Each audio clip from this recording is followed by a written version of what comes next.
After yesterday, it's pretty easy to just think that America's a mess, that we're all fighting with each other, that we're at odds with each other, that it's a nightmare.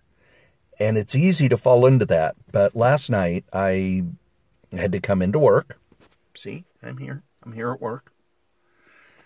I'm on my 15-minute break in the car for a little quiet.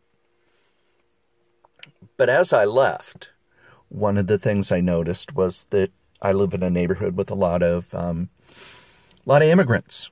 A lot of immigrants, and I really enjoy it.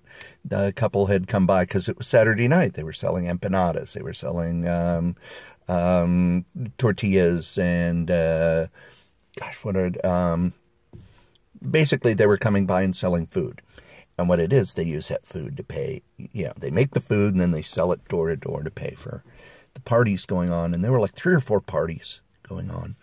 And it was not just Mexican Americans. It's not just Latinos. It was all sorts of people.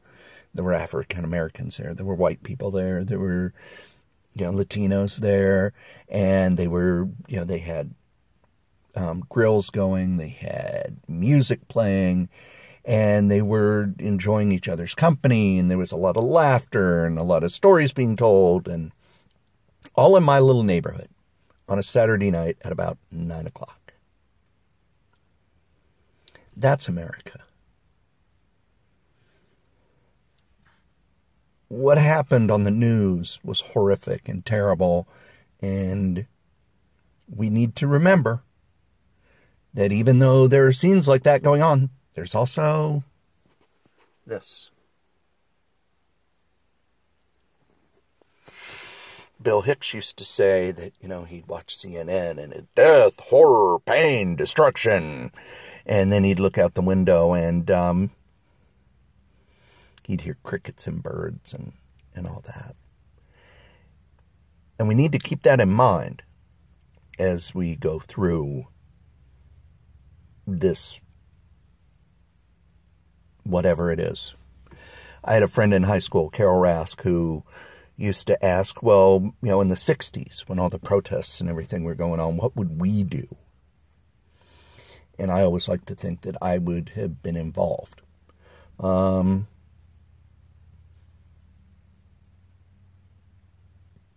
involved. I'm voting. I'm writing. I'm doing other stuff. But the main way I'm able to get involved is when people in the neighborhood are gathering together to enjoy each other's company. The old white guy shows up. By the way, this is how I look when I do an overnight shift at the group home and I'm here till 3 in the afternoon the day after. It's not pretty. Now you know why I make all the jokes about how bad my hair is. So thank you for watching the video. Much love to friends old and new. And I hope that you remember that we're the ones who make the change every day by showing our neighbors and our coworkers and everybody around us that we're not going to hate people because they're different. That's our job. Thanks.